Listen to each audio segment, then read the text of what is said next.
Hello, Camille.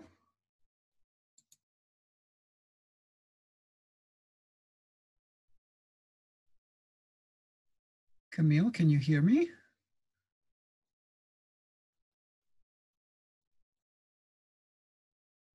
Huh. Oh, there's more people.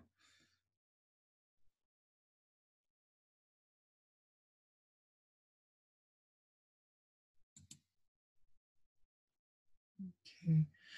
Camille, I unmuted you. I'm here. Good morning. Good morning. How are you? Good. How are you, Avi? I am good. Thank you for all your long messages and explanations. I really appreciate it. Thank you. Of course, no problem at all. We can discuss them more in a moment.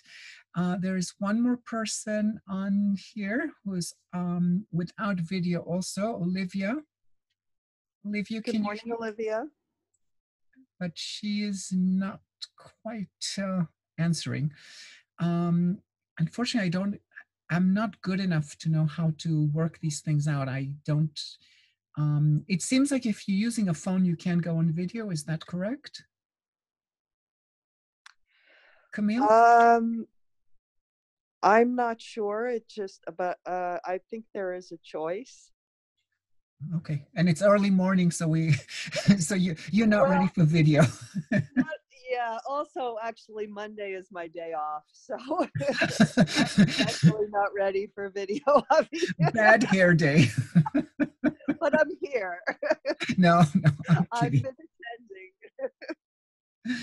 All right. So I'm not sure. Olivia will join us in whatever manner she does when she does. Sometimes it gives me the option to mute, unmute, video, unvideo people. And in her case, it doesn't give me, yours in her case, it doesn't give me the option of unvideoing, of re-videoing or whatever. And she hasn't chimed in yet. So we'll see what happens. Oh, wait a second. There's something in the chat. Let me see what the story is. Let me see if I can get to the chat. No.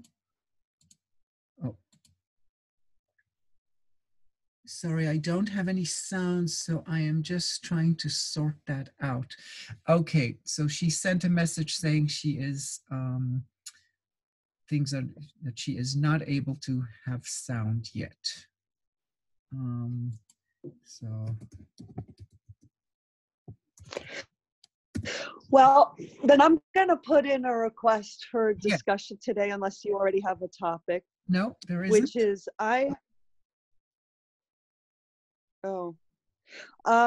I'm very interested in the points that you used for musculoskeletal issues. I mean, we commonly talk about the SCM and things like that, but I'm interested in, maybe things you've discovered over the years, since I've last worked with you. For example, I know Kiko talks about a trochanter point. I've never been really clear exactly where that point location is. Okay. And just, I'm generally curious, what else is new? What else is new under the sun? Well, I mean, in the sense of, I'm often finding, discovering reflex and treatment points on my own. I'm just curious, to look at that topic as, in terms of musculoskeletal release areas. Okay. So a few, just before I march into that, just to be very clear that I am most definitely not the person to represent Kiko's style in current form in any way, shape, or form. Also, and secondly, with regards to that. Fair enough. Yeah, well, it's just the way it is.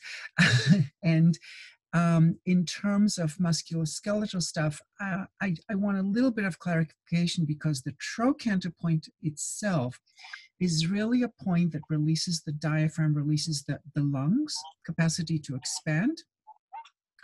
And So it's, and because of that, it also releases the nervous system to some extent, because if you release the diaphragm, you release the nervous system.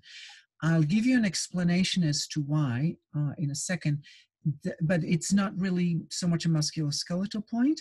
So what happens with the trochanter point is basically take gallbladder 29, you know, at the top of the trochanter, and just go in front of the trochanter into the sort of like fleshier part. Well, you can't see me, but I'm squinting because I'm pressing mine. so, um, so usually at the front it can go a little bit above, a little bit below, and it can actually, so if the trochanter is like a circle, so you're in the front of the circle, and then you can go above the circle, above the trochanter. You can even go behind, but behind towards the back, towards the buttocks, doesn't get you as much mileage as the front. Now, the reason why it works is because if you separate the leg from the torso, okay, if you just sink all your weight into your hips, into your thighs, what will happen? By the way, can you see me, or do you have video in terms of seeing, or do you, or you just have sound? Well, your video is frozen, so I Oh, just see okay. a single frame of your face. I don't see you talking. Oh, okay. So Oh, really, okay, now it's unfrozen. I don't know. Whatever you did worked. I didn't do anything. Also, And we have oh, Olivia down there also. now you've disappeared. I Okay. disappeared. I am Also, a by the master way, of the internet disappearing. may be a bit sketchy because the internet may be a bit sketchy here because most of California does not have power Ah, okay. And Olivia is on, apparently. I because am, of and the I fire can. situation. Hi, Olivia. Hello there. Hi. Hi. Hi, Olivia. Good morning. Hi. Good afternoon. I'm in London, so it's Oh, slightly different well, time hello, ago. hello. Hi. Ah, good afternoon.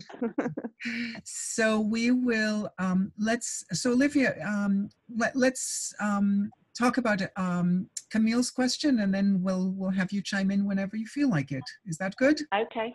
All Yeah, right. that's fine. All right.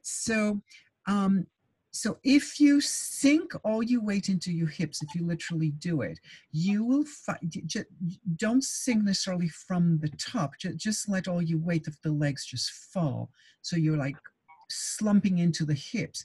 Naturally, the lungs kind of collapse a little bit. The diaphragm collapses. Everything falls down. If you push your feet down and then lengthen the hips, separating the leg from the torso moves up. The lungs and the diaphragm are released now. And that's why that trochanter point in front of gallbladder 29 is very useful for, for lung issues and to release the diaphragm. So in terms of musculoskeletal, I think you mean like, oh, my knee pain, my back pain, my something like that. Is that correct when you ask about? Well, also you correlate points to specific muscles. So I don't mean generally like let's talk about knee pain, but I do find that you have interesting correlations. With muscles. You know, like a piriformis point or a psoas point or that sort of thing. Okay. Like, yeah, there are more areas. So yeah, so liver 4 works for the for the psoas. Gallbladder 31, or rather what's called hukaya, gallbladder 31, 2 fingers behind and 2 fingers above, works for the piriformis. Do I have anything else of that nature? Interesting. I never thought of points. So, I don't really think about it so much that way. So I'd have to reorganize my thoughts. But I will say that liver 9 or well, maybe we could talk about it in a future discussion then, if you'd like. Yeah. If that's better. No, I will say Okay. for musculoskeletal stuff in general, or for muscles in general, 2 things that are worth looking at. Well, probably more than 2 things. First of all, the value of the area of liver 9 or inner yin is extremely important, in my opinion, for all musculoskeletal stuff. And the reason why it's a little similar to Mm. this trochanter business, because this is, if you're going to have a lift in the body, meaning the perineal floor lifts, it's going to come, your core strength, in my opinion, does not come from your abdomen. This is not an Arnold Schwarzenegger situation, okay? The strength of your core comes between your thighs, okay? So somewhere between the knees and the top of the thigh, in between, there is an area that it's almost like you have a straw and you suck this straw into the perineum from between the thighs. So that's inner yin. So that's an extremely useful point for zillions of things. Originally, I learned that point as releasing the trapezius and possibly on the left side helping constipation. But it's also a hormonal area. Mm. Okay. Mm. And very important, that Mhm. 66 are very important in women. But because it basically holds the whole body. That area, if you think about it, your whole weight is going to come down. It's not going to come down at the hips as much, although for some people it will show in the inguinal. For most people it will get stuck at the knees. So you want to lift the weight up. If you don't, one of my big themes is if you don't lift up, nothing's going to happen. Okay. So if you go theoretically, if you go to, before there's 5 organs, before there's, yin yang wu xing, before the 5 phases of yin yang, there has to be an interaction of yin yang. So the interaction is the model of 3, where the person, the human, is in between heaven yang and earth yin. That interaction has to somehow happen within the human, otherwise heaven just sinks into earth. Earth generally doesn't float up to heaven. Okay, that's just, gravity is just the nature of gravity. Like that. So if we don't push down into the heels in order to lift up, in order to create some sort of interaction of yin yang, some sort of liveliness, some sort of flow in the body, if everything just sinks, and becomes a glob, the 5 organs ain't going to work either. Okay, the next thing, which is differentiating into 5, isn't going to work because the 2 are not interacting. So as a human, it's very important that we press down in order to lift up. Okay, and inner yin has a lot to do with it. And what if you don't have that? Okay, if you don't have that press down to lift up, which most people don't, we're lazy. We don't like to use our legs. If we don't have that, what's going to happen is there's going to be a lot of tension in our shoulders and our neck, because what happens is, and often in the chin, under the teeth, what happens is we're trying to lift ourselves up from the extremity, which of course is not efficient. So if you don't use the legs, there's going to be a lot of problems in the upper body, in the shoulders, neck, even arms. And that's why inner yin, I believe, is a super important, well, it's not I believe, it's my experience. It's really an important point for all musculoskeletal things. Now, to top that, let's look at, not to top it, but to bottom it, the knee itself. Okay, so we have a very interesting phenomenon in the knee that is not just Chinese. So we see, so for example, it actually started, I looked at the point names, and there's there's 3 point names around the knee that have the character to spring, a fountain or a spring, meaning going upwards, rushing upwards. So that's spleen 9, yin ling chuan, gallbladder 34, yang ling chuan. These 2 have the character ling also, which means a mound, like where you bury things.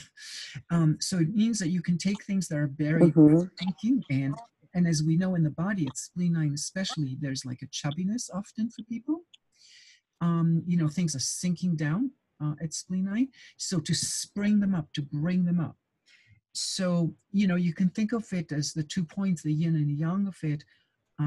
It's like lifting you up from the knee.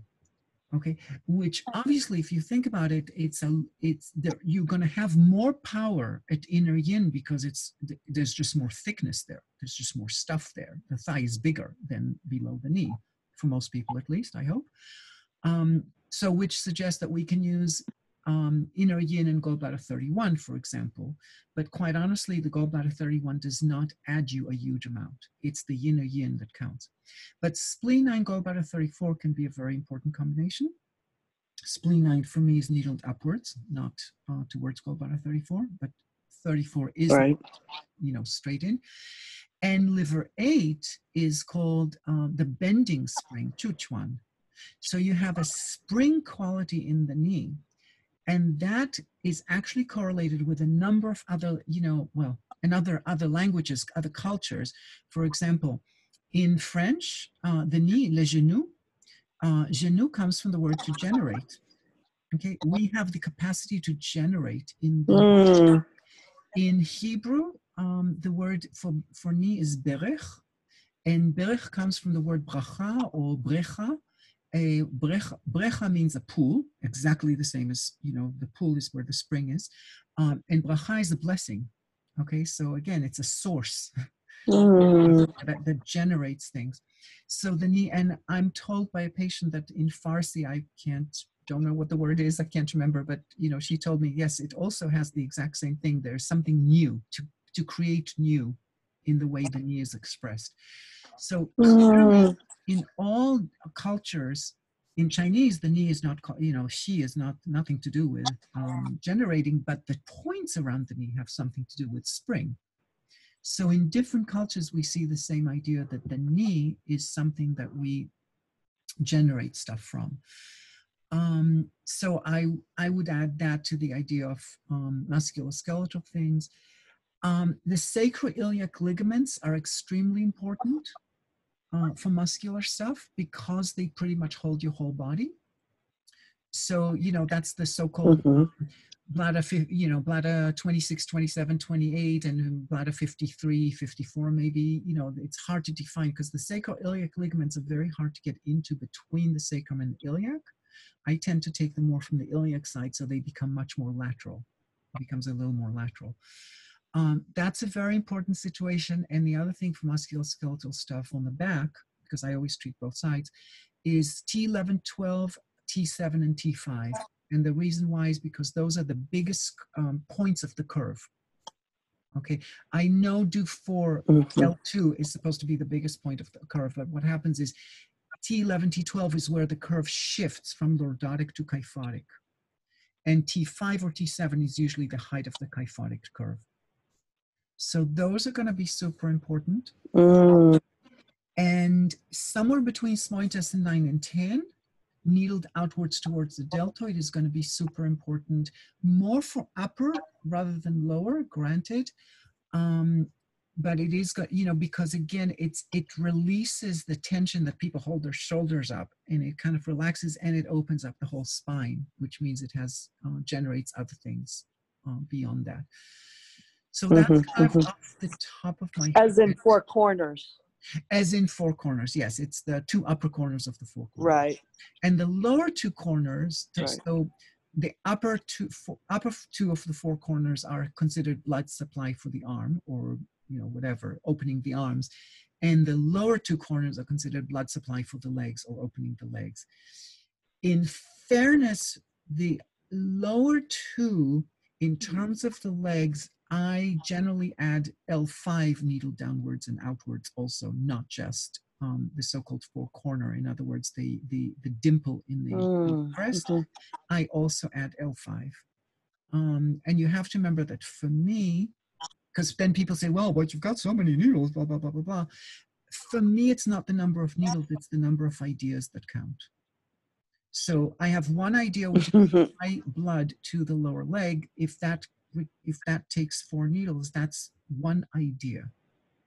If, on the other hand, start playing with lots of needles and lots of ideas, that's, for me, not such a good idea, because it suggests that I haven't found the root.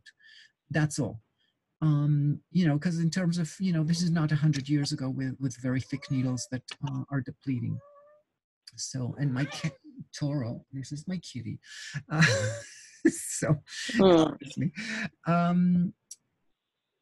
Yeah, I think off the top of my head, I'll look at it as a subject and try and delineate things a little better. Thank you. That's very helpful. Thank you so much. What was that useful for you, Olivia? You kind of came in the middle. Yeah, I should explain. I'm quite a recent, Hello? I'm not a recent grad. Hi, can you hear me? Yes, we can. I'm quite a recent convert to this style of practicing, having always practiced TCM and then sort of had a turnaround. And I came to Abby's videos via the internet where I found them and found them very helpful. So I've got some really basic questions which might, apologies if they're really too basic and slightly embarrassing, but I'm going to ask them anyway if that's okay. Absolutely. We can't see you, so nobody knows who you are. Well, don't worry. Yeah, sorry. And there's only only 3 of us on the line, so I want you to feel included. Yeah. Well, at the there moment, are only 3 of us on the line, so please. Go ahead, Olivia. Sorry, thank you. Well, you answered one of them, which is about treating. You always do front and back, which was one of my questions. So Thank you for that. The other thing was obviously with this style, it's very much dependent on the feedback from the patient when you're palpating the abdomen and the points as to which points to select. I've had a bit of an issue with certain patients who are incredibly indecisive, and Yes. and I'm finding that some are very clear, and you palpate the abdomen or where, up the Ren channel or wherever it is, and they're like, yeah, oh yeah, that's really painful. And other patients just don't seem to get what you're saying, what you're trying to convey to them, and how to answer the question, which I think in itself is interesting and perhaps part of the pathology to some extent. Yes. But I just wondered how you deal with that. Okay. So a number of different ways. It kind of depends. It's obviously a dynamic situation. So, okay, so let's assume there's no pathology involved, which actually there is. It's generally an autonomic nervous system disorder. These are people whose nervous system is built in a way that makes it hard for them to disconnect the brain. Okay. So what they're doing is the brain is constantly involved. So one of the things I tell them, I start by saying to them when I see that happening, I start by saying, okay, look, I need to get feedback from your body in order to know that I'm doing the right thing. In order to do that, that feedback comes through your mouth. Unfortunately, your mouth has to your brain stands between your body and your mouth. Okay, but I want the communication, the feedback to be as direct to the body and with as little implications from the brain. So a few things, tell them, you don't need to give me exact percentages, just try to simplify it, make them more relaxed if at all possible, which is not always possible in fairness, but that's one start. The other thing is, and this is something probably because I learned originally from Kiko, and I didn't learn from Kiko by going to her clinic. I did this for 1 week and sort of went, well, I've seen it all in classes. It's not like some people teach you one thing, but do in the clinic something else. It wasn't like that. So, my impression of Kiko has always been as someone who's on a show, because when you're teaching, it's a show. And it's true that in her clinic, she doesn't put anywhere near as big a show, but she has a strong personality. So I've learned that, and I've learned that, and I've also learned from other people with quite strong personalities. Miriam Lee is one example. Miriam Lee was a very strong woman with quite a large personality. And, when she entered the room, you knew she entered the room. I mean, a patient would come in the first time and she says, "Hi, Miriam here." She wanted to make sure you did not think anybody else was Miriam in the room. So, and there is something useful about that, how the doctors that, make the patient believe that they're the biggest expert in the world and therefore they should only come to you. I mean, it's kind of absurd, but, it does help the patient. So you kind of have to understand that in the treatment room, you have to take over. So you kind of have to be a little bit, when you're doing the style, it's not the same as when you're sitting and asking questions and how are your bowels and what you have for breakfast and things of that, and do you sweat and stuff like that, where you can be quite demure. You're now the person in charge. And all they're doing is giving you feedback. You're not obliterating them in any way, but you're supplying 95% of the energy at that point. So it's, being a little bit more enthused, shall we say, when you're palpating, and they might catch on or not to that. So that's just in general. When they're not sure, when they're going, oh, I don't know, so first, so Yeah. I work in New England, okay, in New Hampshire. And we have a lot of people here who will never say pain, because how can this little guy produce pain for me? I'm a strong New Englander. I've been here for 50 generations. I can fix my own roof, blah, blah, blah, blah, blah. So I don't, so the first thing I do is I press on left spleen 9, say spleen 13 area. And I say, this is what my fingers feel like. If anything's feel different, just let me know. In other words, I'm trying to eliminate the idea that it's about pain. Yes, I do that. Yeah. Yeah. It's different. Let's start with that. So, and then, there are people who are just not connected enough. So you say to them, don't think about it too much. Just tell me, do you think, and then there's the people who can tell you, yes, there is discomfort here, but they can't tell you if it's better because they're so concerned if they're telling you the truth or not. How much better is it? Is it 15% or is it 32%? It's like, so those are definitely autonomic nervous system types. What I do is I often start with under the third toe. The ones that drive me crazy, they drive my blood pressure up. Usually get blood pressure treatment. Okay. Because there's a good chance that they're in that category. Sometimes there's an occasional patient, sometimes you have to release their SCM first with Sanjo 8, and then they might get a little more capable of describing what's going on. And there are a few people that are very rare, I will say, but there are a few people that you have to start on the back. That you're releasing, and that relates to your first question, do I treat front and back? Always front and back, because you don't know what layer you're going to find on the back. And when you find something weird on the back and you release it, maybe something else will start opening in the front. But usually I treat the front first. So with someone that says, hey, I don't know, nothing, I don't know what you're talking about, or they come and they came, let's say, for knee pain, like an obvious thing, but you press on the knee and nothing, and they say, oh, it's just when I have this weird movement, but of course they can't produce the weird movement for you right now, unfortunately. Those are the ones that, at some point you just, when you've tried everything, work with dogma, to hell with the palpation, to hell with work either with a pulse, work with whatever and work primarily, and this is one of the things I try and impress upon people, because you ask the question in a way that implies something, that it all depends on the feedback from the patient. Yes, for confirmation, but the story, the strategy actually comes first from the patient's medical history. I read their medical history. Yeah. And then I'm saying, okay, I think they're likely to be, I don't know, thyroid problem, digestive problem, whatever it is. And then I'm using the body to confirm that theory or to disprove it. And if I confirm, great. And if I disproved, well, I move on to the next theory. Now, the body, the findings in the abdomen may lead me to another theory also. Yes, absolutely. But the first theories usually, for me, come from the medical history. The body is more of a confirmation, okay? So if there are people that you can't confirm, but you've already had some ideas, then you can't confirm, use the ideas, and to hell with it and hope for the best. Okay.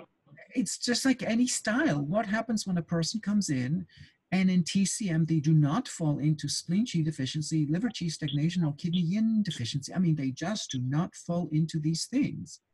What do you do with them? Well, you do I guess the 4 gates or something. So you cheat to the best of your ability. No, I mean, this is the reality of our lives. We do the best we can and hope that something will fall through. And then when the patient comes back the next week and they say, oh, this didn't work, didn't do anything, you go, yeah, medicine is a statistical science, you don't fall into the right category here, whatever you tell them. it's just like the pulse people. You can say, I knew John Shen, but I didn't really know him well. But there are people who can read pulses incredibly well and supposedly tell you everything about a person's life. Believe me, these people fail every so often. You can't say that everything is going to show in the neck or the abdomen. You can't say everything is going to show in the pulse. And so that's why it's nice to have many tools, but if nothing shows and you don't know, and you move on to other tools, and then you mix the tools up and you say, oh, according to TCM, there are blah, blah, blah. And then you go, okay. And then, according to, some other thing, Richard Tan, Kiko Matsumoto, Jeffrey Yu, and whoever, I heard this point could be really useful. So you try it. And if you can confirm in whatever manner you can, through the pulse, through the abdomen, through you seeing their nails grow suddenly, whatever, you see their eyebrows become yellow, whatever your tool is, it's fine. And if you can't confirm, you can't confirm. I mean, come on, we all know. Yes. Often I mean, that's confirm. That's kind of what I've been doing. So I've been when I've sort of had my theory and tested it out, and then it's, there's feedback is that there's no tenderness from the patient on the points that I've been palpating. I've just gone back to TCM because that's my kind of other toolbox, if you like. Right. And because I'm sort of forming a diagnosis within that framework as well, because I do herbs as well. So I've just been using that, partly also because I'm not as proficient yet in this particular style. So that might be to do with a deficiency in my learning. But what you've said kind of led me on to just one other thing that I wanted to ask, which is where patient actually says there's no discomfort, it feels absolutely fine, but I'm palpating a point and it feels tight as hell. Yes. So what do you do there? You assume that it's a finding, unless they're tight everywhere, and work with it. So sometimes you'll press a point that you think will treat it, and it will release. And sometimes that's when the patient's going to say, oh, yeah, much better. And then you see, sometimes they need the comparison. So only when it's better do they recognize that it was tight or even painful before. Sometimes they don't know. They literally don't know. So, if you're finding tightness, under your fingers, it feels tight, you are going to treat it as if they said pain. The fact that they say pain is useful because it gives you extra feedback, and when they say no pain, it gives them trust. Okay, but if you were truly working in a very Japanese modality, you wouldn't ask them a damn thing, because you just palpate, do your thing, palpate again, supposedly confirm, whatever. Same thing, same way that people do it from the pulse. They don't tell the patient, oh, well, your pulse is slippery and wiry and blah, blah, blah, blah, blah. And, oh, at this point, do you think your pulse is less slippery now? No, of course, you don't ask them that. So I'm doing it. I'm asking them feedback on the abdomen in order to get them to trust the process. So I'm adding percentage to my success by introducing the so-called placebo effect.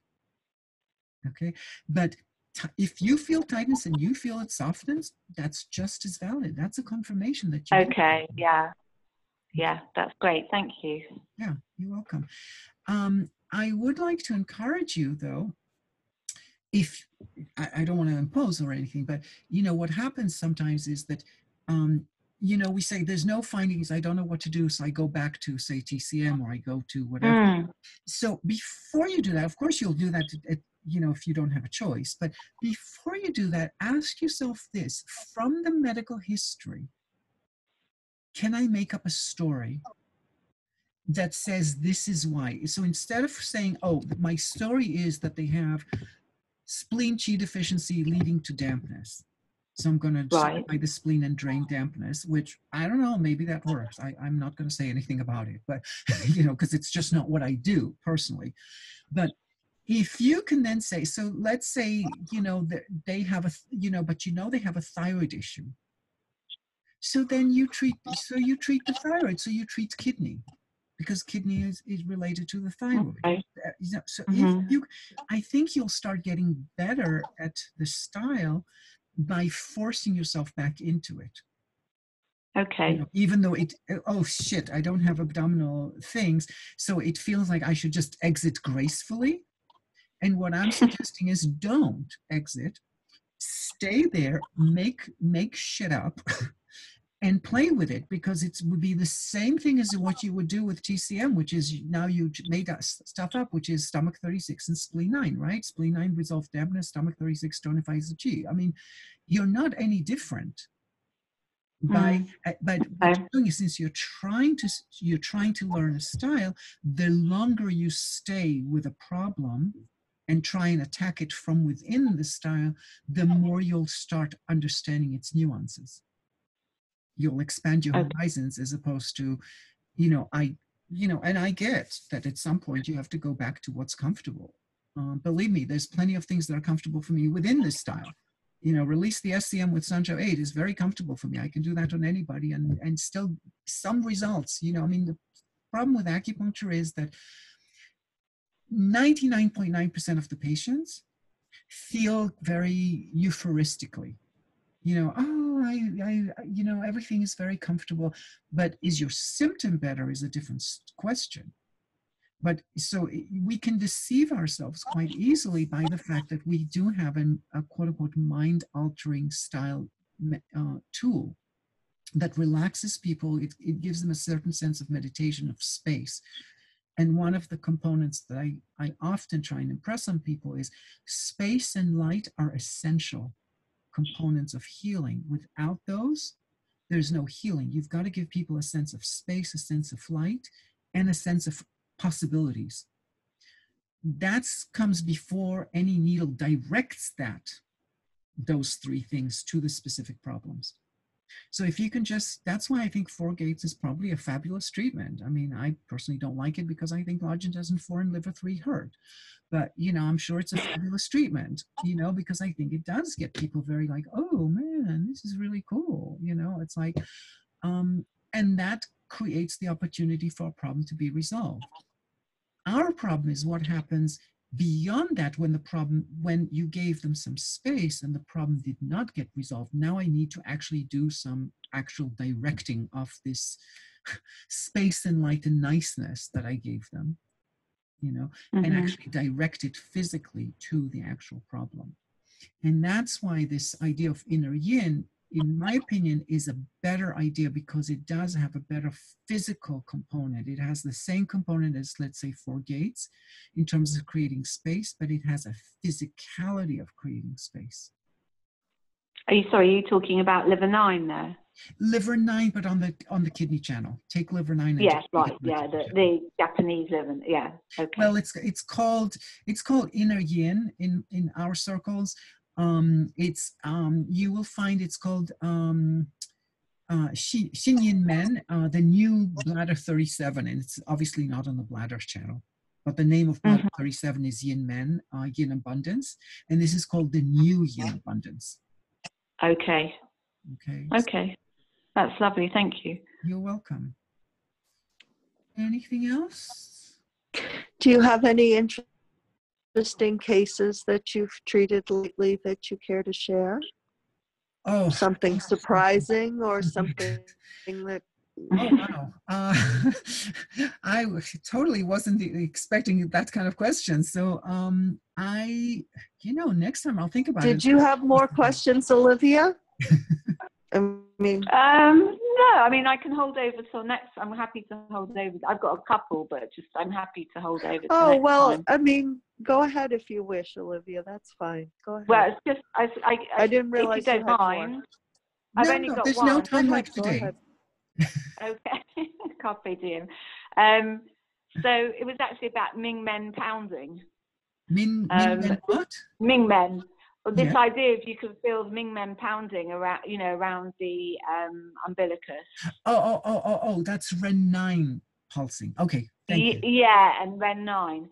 Is that supposed to disappear? That feeling of that pulsation? Okay. No, because it doesn't.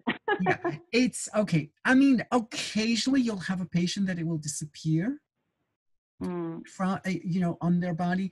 Generally speaking, that kind of pulsation, when you feel that Ren 9 goes boom, ba, boom, ba, boom, ba, is not, and especially the ones that you can even see it, you can see the skin sort of shiver Yeah. kind of thing, that is not going to disappear in the treatment. It might get a little less. Okay, the amount of it, the strength of it will, it's very Yes. rare that it goes away. Now, okay, so you opened up a little bit of a can of worms here. So, Sorry. no. I told you to stay with the style no matter what, right? So, the more Pandora boxes we have, the better. The more familiar we are with the different Pandora types. Therefore, the next patient, you don't know what your next patient is going to look like, right? So, let's go back. So, first of all, sometimes other findings don't disappear either. It's okay. It's not the end of the world. As long as there is a shift, it tells you you're doing something. Are you doing the best job possible? Even when it totally disappears, it's not a, you know, sometimes you can clear all the findings and it's still not the right treatment, which is why so when you're clearing, let's say Ren 9, which you already know is stubborn. So we're already in a situation where we know that's going to be difficult. You won't be able to assess it from the point you're using. So I will use probably something on the kidney channel and Mushu. Okay, take Ren 4 and go all the way to the side. Okay, just below the ilia crest. Even though Ren 9 did not stop pulsing, what I'm hoping to see is that other findings will start to resolve. So it doesn't matter that the Ren 9 pulse did not disappear, although that would be nice. It matters that lots of other points, other reflexes, the SCM, perhaps Ren 17, whatever else they have been cleared. So that, which leads us to this thing of, if you read the books, so to speak, whatever books you're reading, and it will say, if you have adrenal, do kidney 6 and 27. If you have blah, blah, you know, Ren 17 or Ren 15 pain, use spleen 3 and pericardium. If you have this, do this. You have this, do this. So there's a whole map. And, you know, 20 years ago, I was like the expert of this. Everybody came to me for these maps. This reflex, use this. This reflex, this, use that. But that's not really an intelligent way of working, in my opinion, because what you'll be chasing reflexes all the time. Instead, come up with a story. That's why I'm saying use the medical history. Come up with a story. Yeah, I try and work out what's maybe the oldest issue, the core issue that's going on, and start with that rather than just go adrenal first, Aketsu next, or whatever. Like, yeah. And then more importantly than just that's the start, is the oldest injury is likely to be the one, but also prioritize. Maybe it's that priority is not the oldest. So then what I do is I check. So I came up with a story. Okay, it's a spleen 3 story. Okay, I check, I press on spleen 3, and now I check the whole abdomen. And let's say 80% of everything is gone and 20% is left, but is 50% reduced. Wow, spleen 3, I proved myself that this is truly a spleen 3 story, but I don't needle spleen 3 yet. Okay, now I go, by the way, I had another story, and that story suggested kidney 7. Okay, so now I press kidney 7 and I check how good that is. And let's say it's just as good. It does a different 80%, you know, and now, you know, if you do a Venn diagram, there's only 10% left. And now I check my third story, and only then do I needle. Why is that? Because the person, in my mind, I can say they're a spleen 3 story, or they're a kidney 7 story, or they're release the SCM story. But that may be one layer, and there may be 3 more layers or co-contributing factors. So if I release everything with one point, all I did was release reflexes, okay? And I didn't really go through against all the roots. A human being, just like a tree, can have many roots.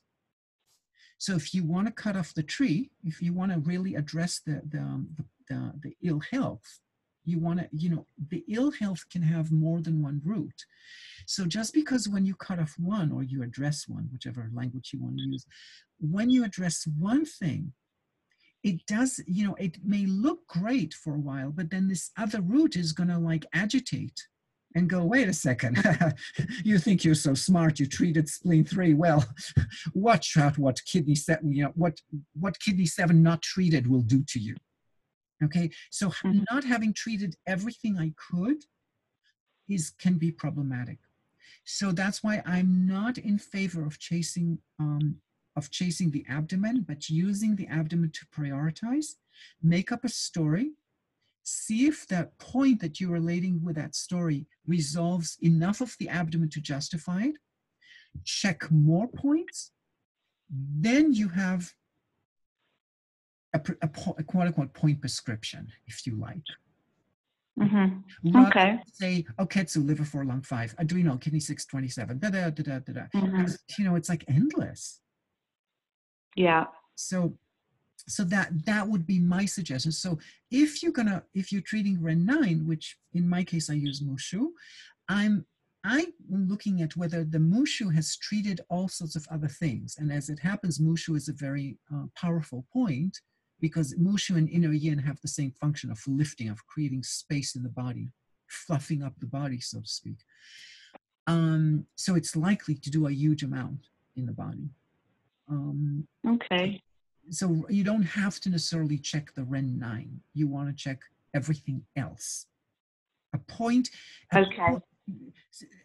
Sorry, I'm overdriving the point maybe, so excuse me if I do that. No, it's fine. So let's say kidney 6 is good for adrenal. Okay, we know that kidney 6 and 27 is the official adrenal, or whatever kidney point you want to use below the knee.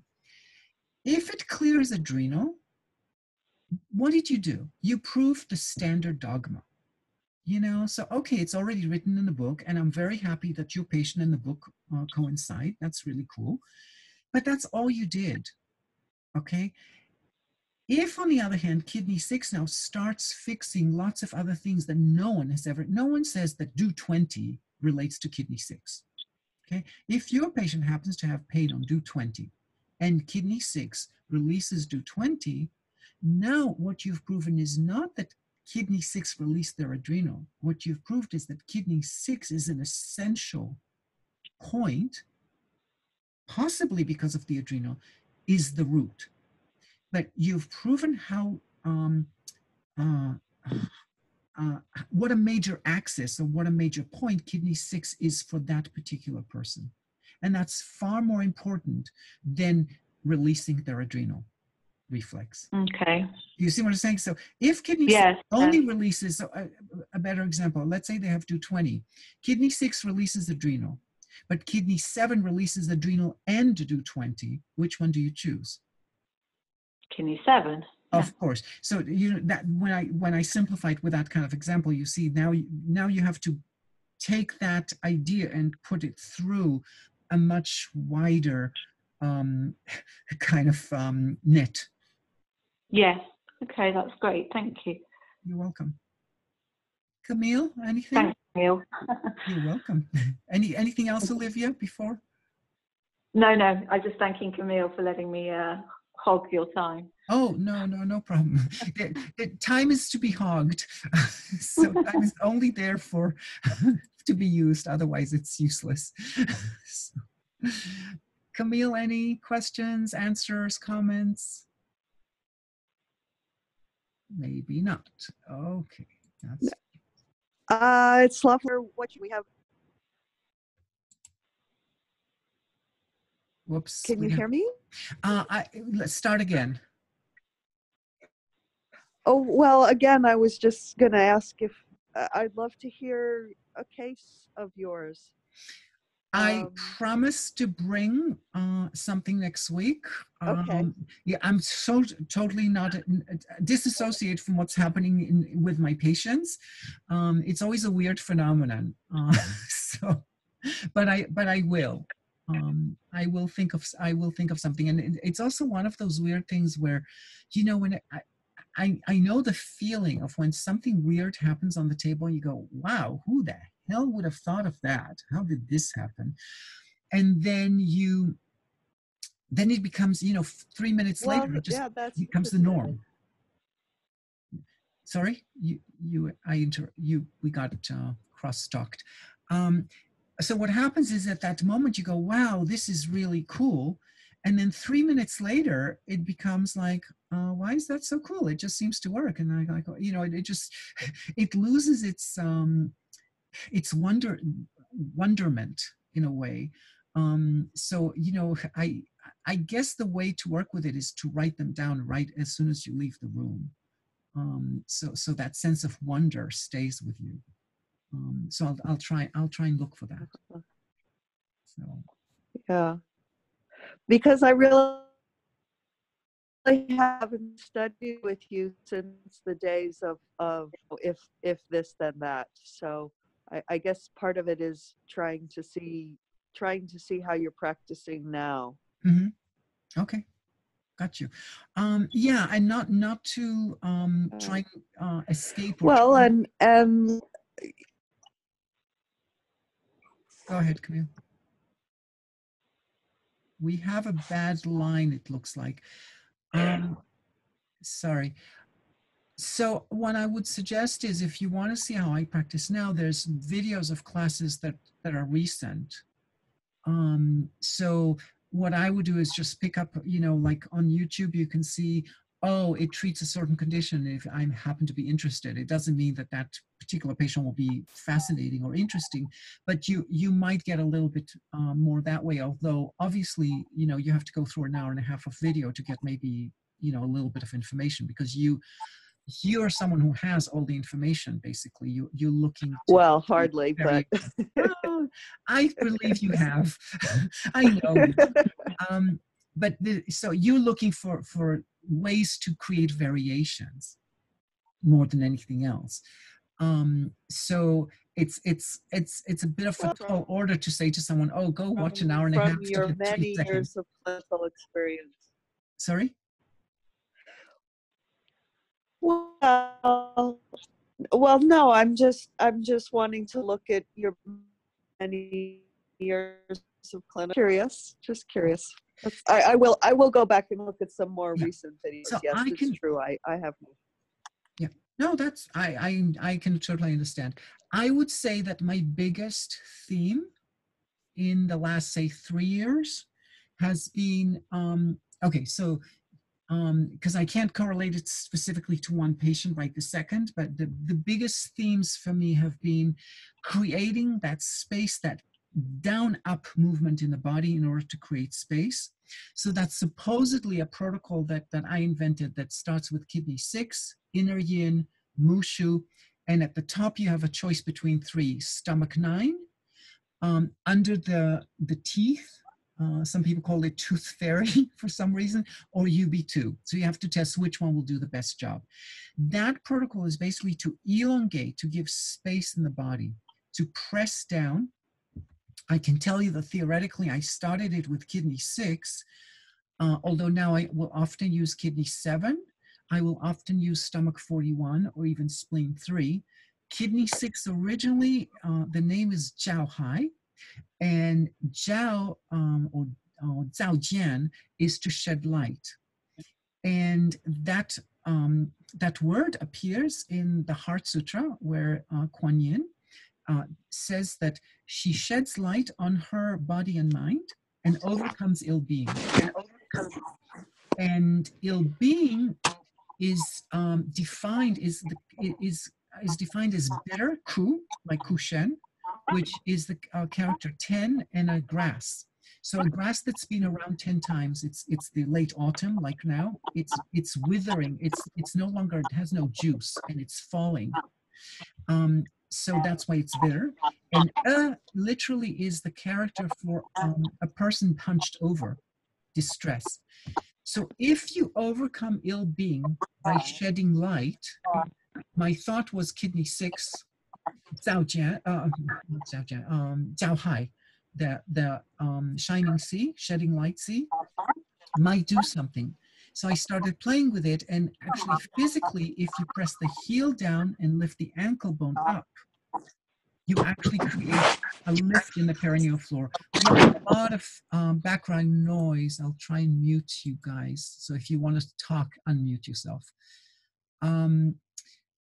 So that protocol is like the thing that I use the most. If there is something that I'm really, do huge amounts of, it's this protocol.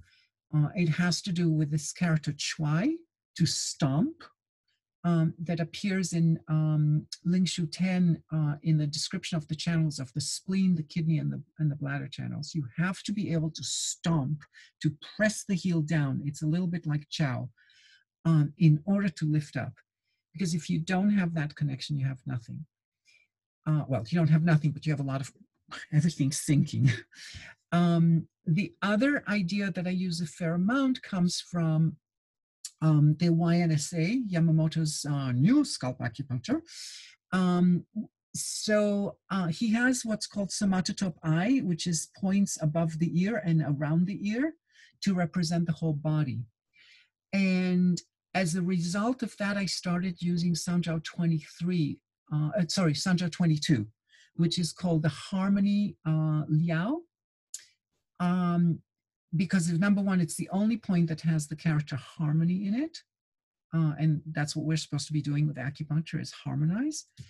And Liao is it means that it can emphasize, but that's a point that's really extraordinarily useful anywhere below the, from Sanjiao 22 down towards even small intestine 19 or whatever the lowest point is, in front of the ear. That whole area in front of the ear and slightly above, let's say gallbladder 8 downwards, can be a very, very useful area.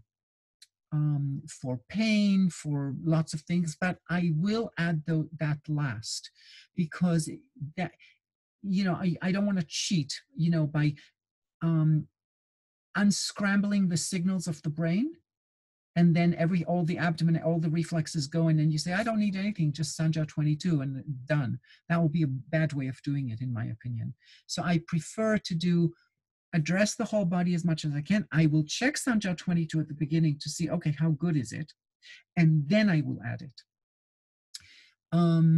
Another big theme of mine is do 2 on the back, because it clears the autonomic nervous system. So I could check it against left UB43, because left UB43, the inner border of the scapula on the left side may reflect the pace. Well, I'm saying it reflects the pacemaker, but really it reflects the autonomic nervous system, which the pacemaker is part of. And do 2 releases that. And I will often add, since I start that, I will often add do 15 to create further length in the spine, to open up the spine. So, so I would say those have been my sort of later themes. Oh, okay, there's this. I will unmute you guys. Thank you very much. You I are Thank you. Thank you. Very interesting. Okay. We have one more person, Scott. Is there something you wanted to ask sort of last minute before we end? Oh, There's one more person joined us, but I don't know if they're really online or not. See, I have this console that shows that everyone, blah, blah, blah, but Scott does not seem to be answering. So, all right, anyone before we end? Not from me, thank you. Thank you. Thank you. Well, thank you for coming. Thank you very much. I will be here next week. If anybody wants to join, you are most welcome. Thank you so much. Lovely. Thank you. Thank you. Bye. Thank you. Bye. Bye. Have a Bye-bye. good week. Bye-bye. Bye. Thank you. Bye.